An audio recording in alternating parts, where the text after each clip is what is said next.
You ever find yourself doing something so stupid, so off-the-wall ridiculous, that you kind of float above your own head and watch it happening like, oh honey, what are you doing? That was me, right there in my kitchen, wearing a silk robe I bought from Italy just to feel something.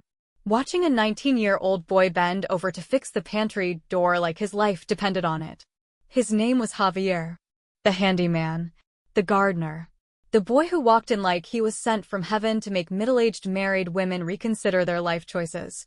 And I was Rebecca Sinclair, wife of Martin Sinclair, finance mogul and charter member of the Emotionally Absent Husbands Club. Now, let me be clear. I didn't wake up one day saying, hey, I think I'll commit adultery before brunch. No ma'am. It started quietly, like all these things do. A missed anniversary. A cold shoulder. Then one day you blink and you're sharing a popsicle with a teenager who has no idea what existential dread even means. I remember the first moment it shifted. It was hot. July hot. The air conditioner had died, again, and Martin was off somewhere, probably flirting with investors and forgetting my name. I was pacing barefoot in the kitchen when Javier came in, shirt clinging to him like paint on a statue, a wrench in his hand, and that goofy little smile he always wore. Mrs. Sinclair, he said. You okay? That Mrs. Sinclair used to make me feel elegant. Like I was someone's treasure. But that day, it felt like a prison. I'm fine, I said, lying. The pantry doors still jamming. He knelt to fix it, and I watched him from across the room, sipping my iced coffee like it was wine. My heart was hammering for no good reason. Or maybe for all the good reasons I wasn't allowed to say out loud. Done, he said, standing, smiling. I nodded and handed him a glass of lemonade I didn't plan on drinking. Our fingers brushed. That stupid, cliché finger brush. And that's when it happened, the kind of moment that crackles in the air like static. Like the universe is holding its breath, daring you to do the worst thing you could possibly do. I kissed him. Right there, next to the stacked cans of imported tomatoes and gluten-free pasta I pretend to cook with. His lips were soft. Hesitant. Terrified. I pulled back, heart pounding, cheeks flushed. You can go now, I said, voice shaking. And he did. But he looked back. That's how I knew I'd opened a door I couldn't close. I didn't sleep that night. Not from guilt. From adrenaline. From this wicked, buzzing energy I hadn't felt since I was 23 and broke into a hotel pool with my college roommate.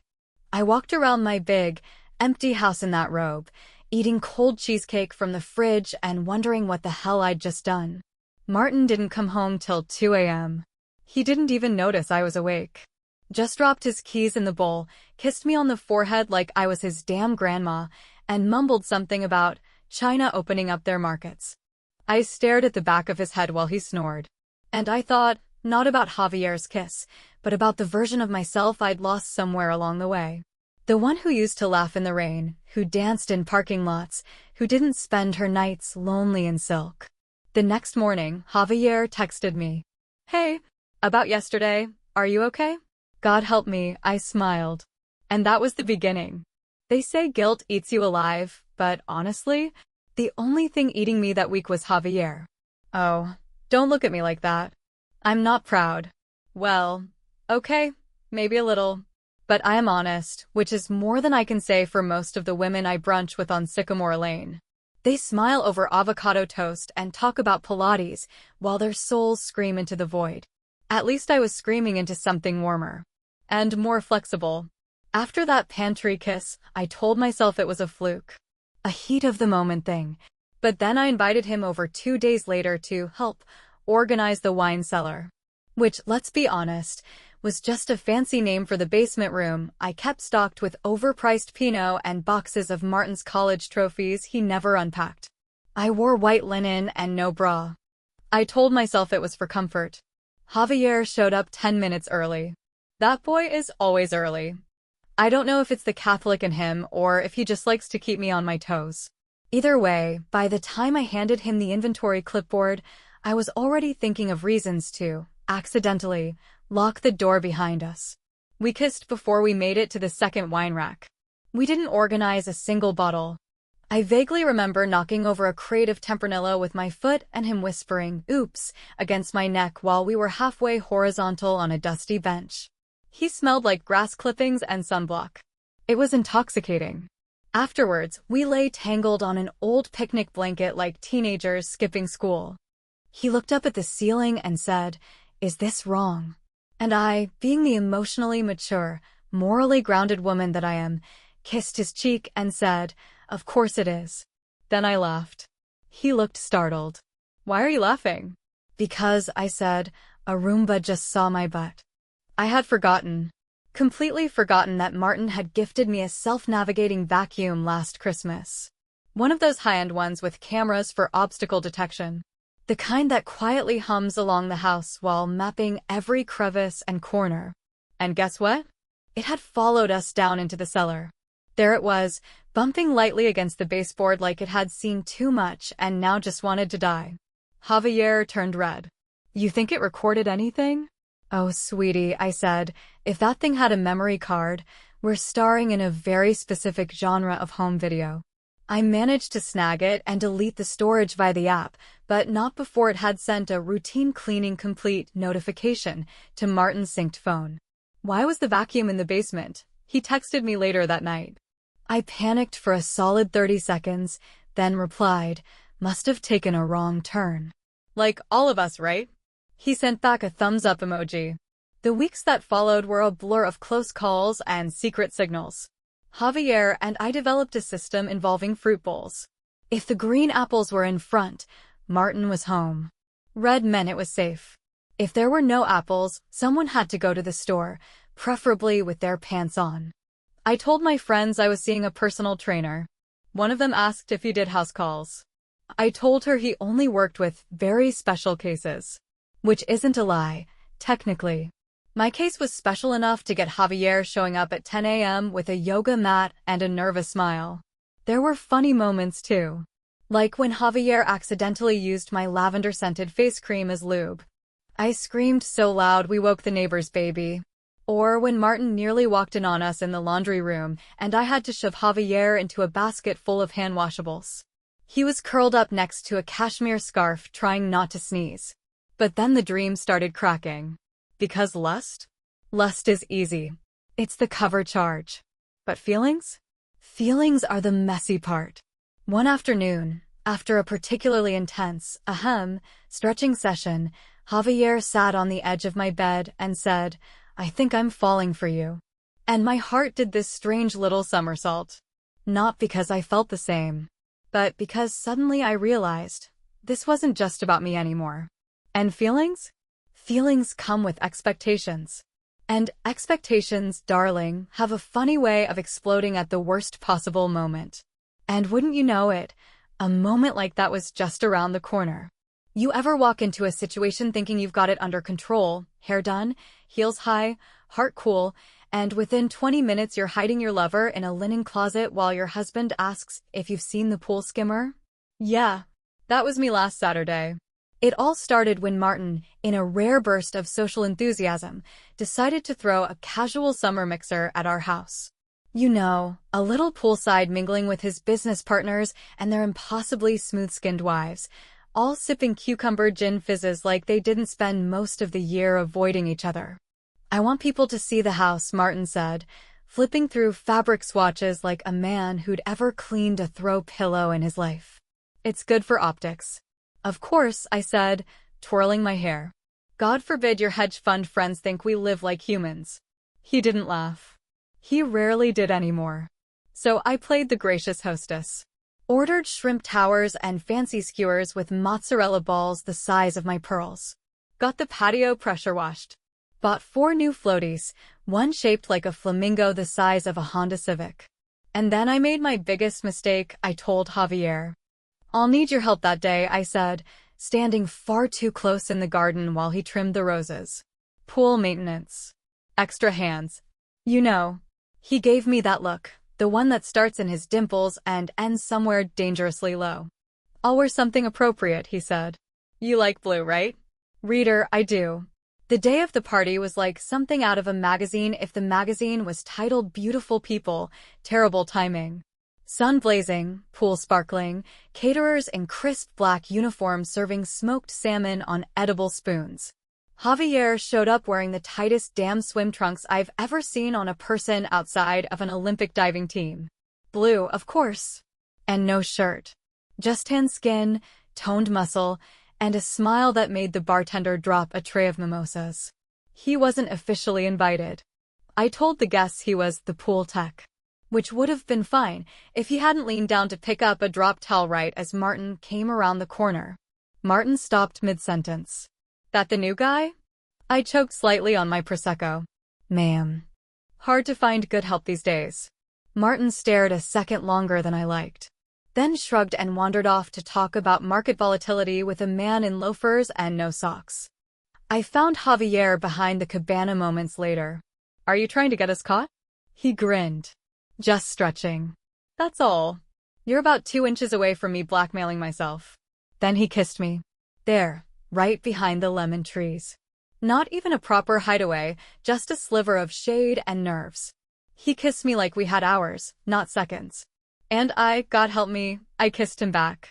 That's when it happened. Footsteps. Oh my God, closet. I shoved him toward the pool house, flung open the nearest door, and pushed his very large, very half-naked self inside. The linen closet. Full of beach towels, scented candles, and regret. Martin's voice drifted into the room, casual and close. Babe, you seen the pool skimmer? I turned, heart thudding. What? No. I thought you had it. He squinted. You're flushed. Son, I said, fanning myself with a cocktail napkin. So much. UV. Behind the door, Javier sneezed. It was muffled, but still audible. Martin cocked his head. What was that? Roomba, I said quickly. Stuck in the mop again. He looked skeptical. It sneezes now? It's a smart Roomba. He wandered off. I waited a beat, then opened the closet door to find Javier tangled in a pile of monogrammed bath sheets, his curls sticking up in every direction. This is getting out of hand, I whispered. You're the one who pushed me in here, he said, blinking. Well, next time duck faster. He pulled me toward him. You like the risk. And there it was, that dangerous truth. Because he wasn't wrong. Something about the danger made me feel alive again. After years of being invisible in my own home, I was the center of gravity for someone. I felt needed, wanted, real, but also in deep, deep trouble. Later that night, after the guests had gone and Martin was in his office yelling into his headset about quarterly projections, I sat by the pool in my robe, staring at my reflection. Javier had texted, "Can I see you tomorrow?" Just us. I didn't answer, because I was starting to realize something. Secrets have weight. At first, they feel like freedom. But carry them long enough, and they get heavier than a ring on your finger. And I was starting to sink. I always thought when things started to unravel, there'd be a loud snap. A slam of the door. A dramatic suitcase flung down the stairs while someone yelled something like, "How could you, Rebecca?" But no. The unraveling came quietly. Like a loose thread on your favorite dress. You don't notice it at first, just a tickle against your wrist. Then one day, you pull, and before you know it, the whole damn thing's hanging off your body and you're in the kitchen half-naked in front of a caterer. Which actually did happen. But I'm getting ahead of myself. The morning after the pool party from hell, and by hell, I mean extremely expensive catering and one horny boy stuck in a linen closet, things started twitching. Martin wasn't angry. He was attentive. Which, if you're in a normal marriage, would be a good thing. But if you're in my marriage, and you've been acting sketchy enough to trigger Homeland Security, your emotionally detached husband suddenly noticing your perfume is as terrifying as a tax audit. You look radiant, he said, stirring his coffee and looking at me instead of through me. I almost dropped my toast. Do I? He nodded slowly. Different. Have you been working out? I mean, technically yes. Just not with weights. I've been stretching, I said, and sipped my mimosa like a woman who wasn't currently dodging both emotional intimacy and federal charges. By noon, things got weirder. Martin brought home flowers. Not a gas station bouquet. No, these were peonies. White, tight-budded, fresh as a baptism. My favorites, though I hadn't told him that in at least 6 years. I stared at them like they might explode. I thought we could have lunch together, he said, setting them on the counter. He hadn't said the word lunch to me unless it was business lunch, since Obama was in office. What's going on? I asked, narrowing my eyes. He smiled. Nothing. Just thinking a lot lately. About us. Us. He said us. Like we were a team. Like we didn't have an emotional moat the size of the Grand Canyon between us. Now, I'll admit, part of me wanted to take that as a sign. A fresh start. Maybe things could change. And then I found the camera. It was hidden in the fake ficus tree in the living room. I only noticed because I dropped an earring and reached under the chair to grab it. And there it was, blinking red like a guilty conscience. Small. Sleek. New. I yanked it out and stared at it like it owed me money. Martin had installed surveillance. Now, look, I'm not saying technically I was breaking any laws. But if you're going to spy on your wife, maybe don't also bring her peonies. Mixed messages, Martin. I texted Javier immediately. We've got a situation. No more indoor meetups. Ficus is a snitch. He texted back. Wait, what? Who's Ficus? I swear to God, this boy. I invited him to my friend Mallory's art gallery opening later that week. Very public. Very sophisticated. Very not under surveillance. Martin was in Chicago for a conference, so I wore a black dress with a slit up to my kidneys and called it Supporting the Arts. We got a little wine drunk. We snuck off into the staff lounge. There was kissing. Possibly a hand up my dress. Possibly mine. I don't know. Details are fuzzy. What I do remember is my friend Cassandra walking in to borrow paper towels, seeing Javier and nearly fainting. Rebecca, she gasped, you brought your nephew? I froze. This is Javier. He's helping with my pool tiles. Of course, she said, with the sort of smirk only women who've had affairs with their Pilates instructors can pull off. Later that night, I got home and found Martin's tablet on the kitchen counter. Open. To a file. Titled, Rebecca Footage. I swear my soul left my body like steam from a tea kettle. I tapped it open with a finger that felt numb. Inside? Videos. Dozens. Some of just me. Sitting. Reading. Walking around the house. One of me eating pickles out of the jar at 2 a.m. But none, thank the Lord and all his stylish angels of Javier. Not yet.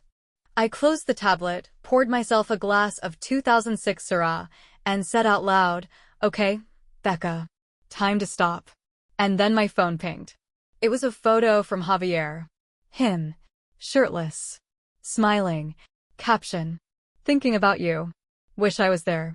And just like that, the thread pulled a little farther. My dress slipped lower. And I did not stop. Do you ever sit in your Mercedes in the driveway, holding a latte in one hand and a lie in the other, wondering how the hell you got here? I do. Especially when my lover is texting me that he loves me, and my husband is inside making waffles like he's auditioning for Best Husband of the Year, while casually surveilling my every move. Let's rewind. After the art gallery escapade and Cassandra's side-eye, things got more complicated. Javier was getting clingy. Martin was getting suspicious. And me? I was playing emotional dodgeball, ducking, weaving, and internally screaming into a velvet pillow. I knew Javier had caught feelings. He'd been extra sweet lately, showing up with little gifts, texting me dumb memes that made me snort laugh in Whole Foods, offering to build me a birdhouse, which I didn't even ask for. Then it came. Text from Javier. I know this is messy, but I love you. I blinked at the message like it was a spider on my forehead. Love? Love. Sir, you were hired to water the begonias. I didn't reply right away. Instead, I stared at my phone like it might give me answers or spontaneously burst into flames and spare me the decision. Meanwhile, Martin had suddenly discovered domesticity. I don't know if he'd read an article called How to Win Back Your Wife After Neglecting Her for Years, or if his assistant got sick of covering for him, but suddenly the man was trying. Flowers, dinners, thoughtful questions like, how was your day, in a tone that almost sounded like he cared. He even bought me croissants from that little French place in the city that sells out by 10 a.m. I bit into one, flaked crumbs into my lap, and cried. Not because of Martin. Not because of Javier. Because for 1 minute I forgot who I was supposed to be mad at. The guilt was setting in. It came slow, like a wine stain on a white dress. Javier's wide-eyed affection. Martin's sudden awareness. My own reflection in the bathroom mirror looking at me like, girl, what are you doing? I started fantasizing about leaving. Not for good. Just disappearing for a while. Maybe going to a spa in Arizona. Or Bali. Or a truck stop in Nevada. Anywhere no one knew me as Mrs. Sinclair or that woman with the gardener boyfriend. I even Googled. Can you start over at 42 without burning everything down? Spoiler, Google was not helpful. But Pinterest had some inspirational quotes in cursive that made me feel slightly better. Then one morning, Javier came by unexpectedly. I was still in my robe. Real robe this time, not the seductive silk one. Just sad, cotton, Target on sale realness. He knocked gently, holding a smoothie. He'd started making me smoothies. How does one cheat and get vitamin C? I can't stop thinking about you, he said softly. I meant what I said. I blinked. About the smoothie? He frowned. About loving you. Oh boy. I pulled him inside before a neighbor could overhear and launch a neighborhood gossip tsunami. Javi, I said, placing my hand on his chest. God help me, it was so firm. This is complicated. I don't know what I'm doing. He looked heartbroken. Like a golden retriever that just got scolded for eating the good throw pillow. I thought you felt it too, he said. I did. But I also felt nauseous. And tired. And like I was slowly becoming the villain in my own Lifetime movie. Can we just slow down? I asked. Let's just not burn anything down. He nodded, but I could tell. That thread? The one unraveling everything? It was fraying faster now. The rope between us tightening. That night, Martin made dinner. He lit candles. Played jazz. Wore a damn apron that said, "Kiss the cook," and I almost screamed. We sat across from each other like actors in a scene we didn't audition for. Then he said, "You've been distant." I choked on my Pinot. Have I? Yes. And I know I haven't been the best husband. But I want to fix that. Guilt hit me so hard I almost slid under the table like a wounded possum. I appreciate that, I whispered. He reached across the table and took my hand. Are you seeing someone else? Silence. I didn't flinch. I smiled. Tight. Controlled. Like a woman pretending she wasn't emotionally juggling 2 men and a croissant escape plan. Of course not, I said. Lie. Capital letters. Echoes in my soul. He studied me. Then, slowly, let it go. Or so I thought. But here's the kicker, baby. That surveillance camera I found? There were more. Oh yes. I'd only found one. Let me tell you something about shame. It doesn't always show up when you're doing the thing. No, that would be too easy. It waits. Lurks. Then strikes at 2 a.m. when you're eating minibar cashews in a hotel robe registered under a fake name and realizing the room smells like desperation and vanilla-scented Febreze. Let's rewind 48 hours. After Martin's candlelit inquisition and my Oscar-worthy denial, things got tense. Not screaming in the driveway tense, no. This was worse. Quiet tension. He started watching me like a hawk. A suspicious, well-dressed hawk with a smartwatch and a spreadsheet for emotions. At one point he casually asked, "Why were you at the farmer's market on Wednesday?" It was raining. Excuse me, what? I blinked. I wanted, wet kale? His smile didn't reach his eyes. You're not a very good liar, Beck. And just like that, the ground tilted. I called Javier. Told him we needed space. Told him Martin was acting strange. Told him to lay low. He said, "Do you want to end this?" And I paused. I should have said yes. But instead, I whispered, "I don't know what I want." So naturally, we booked a hotel room. Here's the thing about forbidden rendezvous. They sound sexy in theory. The adrenaline, the secrecy, the do not disturb sign swaying gently on the handle. But in practice? It's a lot of stress eating room service French fries and hoping no one recognizes you from the charity gala where you wore sequins and lied about loving your husband. I used a fake name at check-in. Monica Flowers. I panicked and glanced at a lobby bouquet, and that's what came out. Javier laughed so hard when I told him I nearly walked back out. We ordered champagne. We ordered sushi. We made out like teenagers in between bouts of me panic-checking the peephole. Then, somewhere between a bite of spicy tuna and an inappropriate use of whipped cream, he looked at me and said it again. I love you. I froze. Not like cute nervous freeze. I mean full deer in headlights, stomach flipping, mind empty freeze. Because I didn't love him back. Not really. I loved the way he made me feel.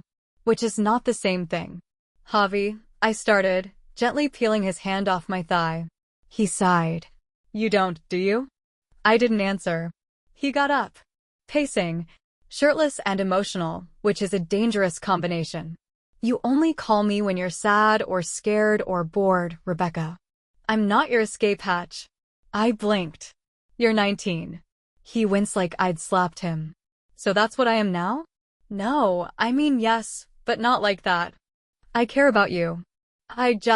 This is complicated. No, he said, grabbing his jacket. It's actually very simple. You're married. And I'm a fool. And then he left. Just like that. Slammed the door behind him so hard the champagne bottle wobbled. I sat in that suite for an hour. 2. Staring at the painting on the wall, some abstract mess that felt way too relatable. Then I did what any emotionally overwhelmed adulteress would do.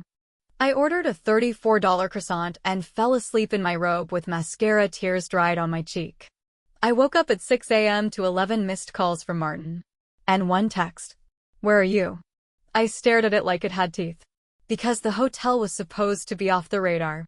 But Martin wasn't dumb. Martin had ways. Ways like GPS tracking the Mercedes I forgot to valet and parked right out front like a genius.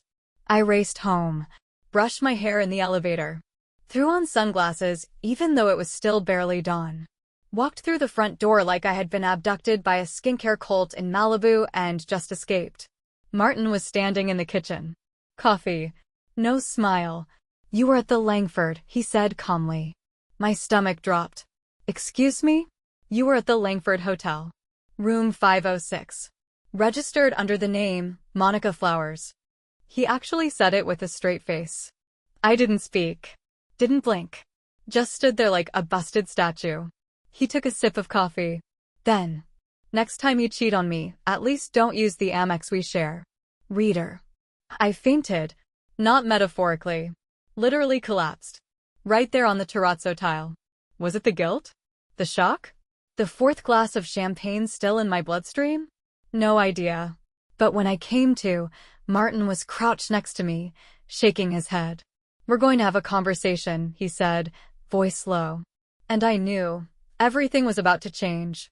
So there I was, on the floor of my designer kitchen, mascara smudged, soul aching, and marriage teetering like a champagne flute on a wobbly side table. Martin, my husband, my financier, my low-key surveillance expert, was kneeling next to me like he was checking if his favorite investment still had value. I know everything, he said softly. And for once, I believed him. We moved to the sitting room, because apparently even confrontations in our house needed to happen somewhere with tasteful throw pillows. I wrapped myself in a cashmere blanket like that was going to protect me from the storm I'd built with my own 2 hands, and occasionally Javier's abs. Martin poured himself a glass of whiskey neat. At 7:15 in the morning. That's when I knew it was serious. Javier, he said, staring out the window. The kid with the leaf blower. That's who you picked. I blinked. He also prunes the topiaries. He let out a sharp laugh. Well, at least he's multi-talented. I stayed quiet. What was there to say? Yes, I betrayed you with a barely legal lawn boy, but also, I'm very confused and horny and lonely and sad, and by the way, we're out of oat milk? I've been watching you for weeks, he continued. At first I thought I was imagining things. You were smiling again. Wearing perfume before noon. Laughing at your phone like you were 25. He turned to me. I didn't know whether to be relieved or horrified. That hurt. Mostly because it was true. Then he said something I did not expect. I cheated first. Excuse me? Apparently, 6 months ago, he'd had a brief, emotional entanglement with a woman from his wellness startup. Her name was Sasha. She wore crystals. Said things like, vibe check, unironically.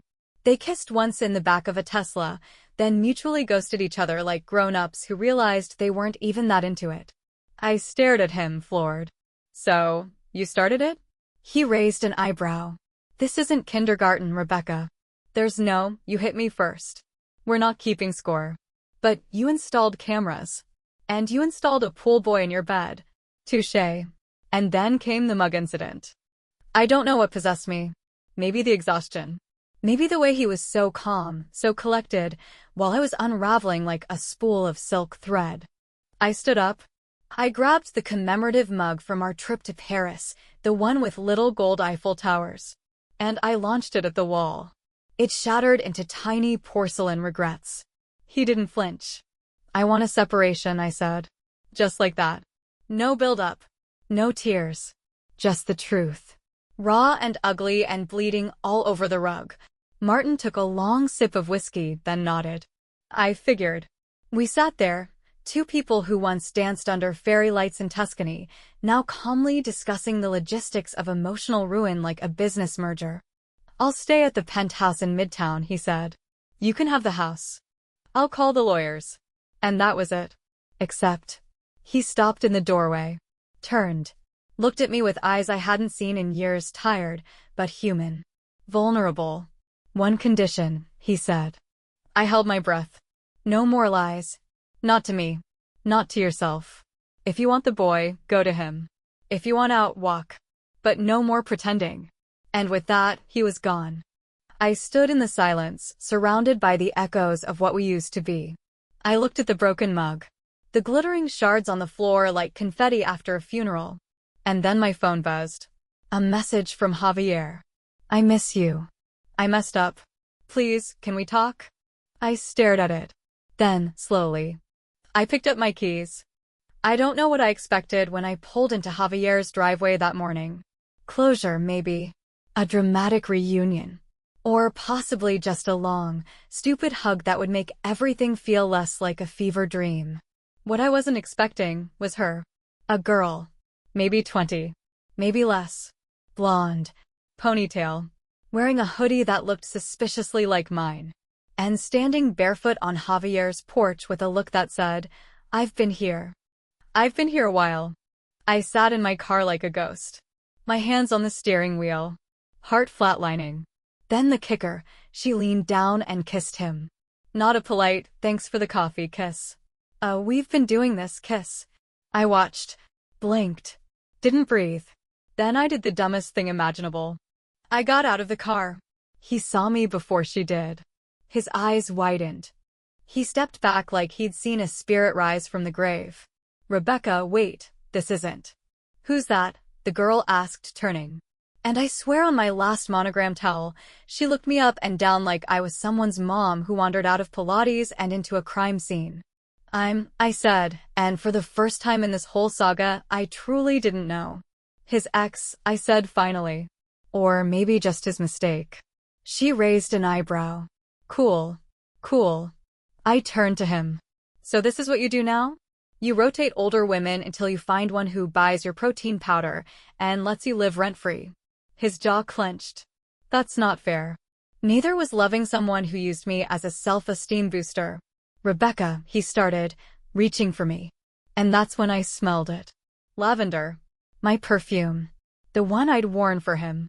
The one he used to say made me smell like the warm part of a summer afternoon. She was wearing it. He didn't just replace me. He recycled me. I walked away without another word. No tears. No yelling. No epic slap across the cheek. Just silence. Sometimes silence is the most violent sound of all. Back home, the house felt like a museum of my mistakes. The wine glasses. The empty drawer where I used to hide love notes like a teenager. The silk robe, limp and unbothered on the closet floor. I packed a suitcase. Nothing major. Just essentials. A couple of dresses. My favorite mug that didn't get shattered. My dignity, what was left of it, folded carefully between my Spanx and a pair of irrationally expensive heels. Martin texted me once. "You okay?" I stared at it. Then typed. "Yes." Finally. I didn't send it. Instead, I turned off the phone, picked up my suitcase, and walked out. No destination. No plan. Just out. Maybe this is how it ends. Or maybe it's how it begins. Not in someone else's bed. Not behind someone else's door. But in my own skin. Alone. Free. Broken, sure. But maybe that's how the light gets in. It's funny what sticks with you. Not the arguments, not the sex, not even the broken mug on the kitchen floor. No. What I remember most from that whole mess is the morning after I left. I bought myself a damn croissant. One buttery, flaky, unapologetically French croissant.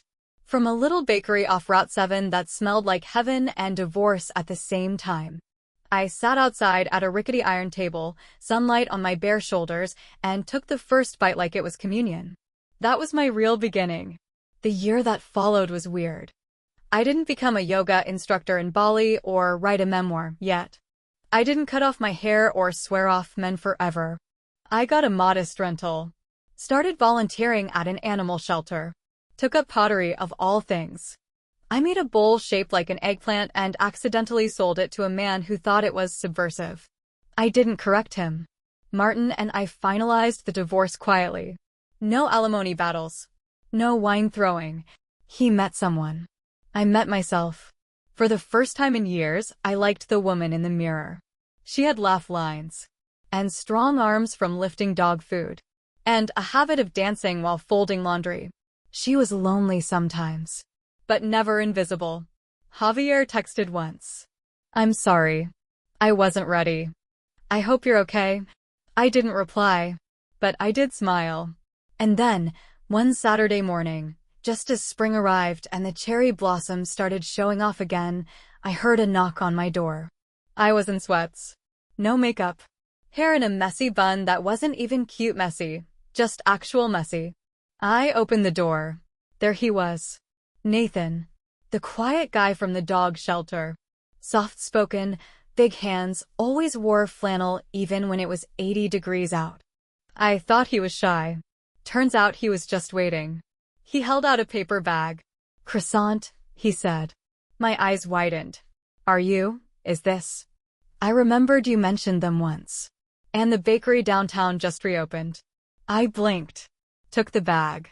He paused. "Sorry, is this weird?" "No," I said, smiling. "It's actually kind of perfect." He scratched his beard. "There's coffee in the car. I didn't know if you'd want to." "Stay," I said, before he could finish. He looked surprised. "Stay?" "Yes. Just stay. Eat with me." We sat at my tiny kitchen table, the one I bought secondhand with a tiny wobble in the leg. We shared croissants. Talked about dogs and pottery and how neither of us had figured out what the hell we were doing yet.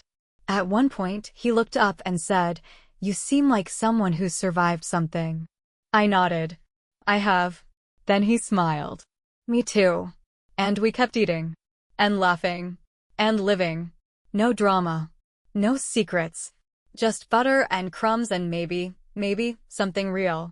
And that, darling, is how the story ends. With no scandal.